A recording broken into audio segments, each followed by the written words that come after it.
Keynes explained, well, it's probably most of it is familiar to you, but it's worth going through it again just to tease out its basic logic. Keynes explained how underemployment equilibrium gets established. We can easily apply it to the present situation. We start from a situation of full employment, but with a large number of highly indebted people. That doesn't matter. The ratio of debt to income doesn't matter as long as the economy is growing at a satisfactory rate. But suddenly the next step up the ladder is no longer there, and a lot of people find they're now living beyond their means. The only thing they can do is to spend less and save more, or save more. But what happens if all households and firms try to increase their saving at the same time? Well, then the total spending in the economy will fall, since everyone's spending is someone else's income. There will be less demand for goods and services, and therefore labor. Our collective attempts to get back into balance, get rid of our credit card debt, as Mr. Cameron likes to put it, will in fact make us all poorer, and in fact reduce the amount of saving as well, since we will have smaller incomes out of which to save. So the economy will go on shrinking until the excess saving is eliminated by the growing poverty of the community. The essence of this insight of Keynes, and it was a profound insight that went right against the orthodoxy of the day, the essence of this insight is captured in the phrase, the fallacy of composition. The fallacy consists in believing that the whole adds up to the sum of the parts.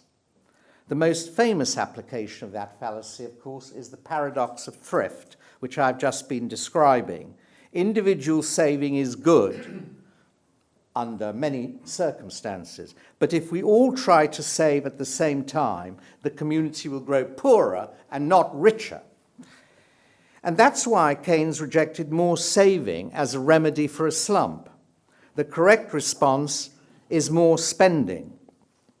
And if private agents lack the resources to increase their own spending, as is very likely as their incomes fall and they find it increasingly hard to get loans, then the government needs to increase its own spending. And that is, in a nutshell, is the theory of the stimulus. Unless the government does that, then I think you get underemployment equilibrium.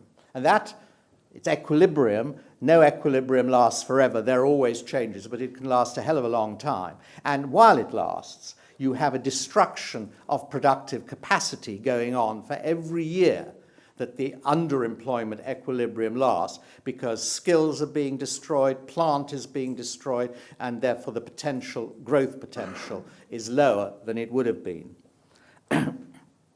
Let me put it another way. Debt is simply that ratio of what I owe to my income. I can try to reduce this ratio either by saving more or by growing my income. The government faces exactly the same problem with the national debt. The government's income, after all, is drawn from the income of the community. If by trying to save more of its own income, which of course is what is meant by cutting its spending, it reduces the income of the community, it reduces its own income. So its debt will not go down, in fact, will rise, is likely to rise, and that is what has been happening.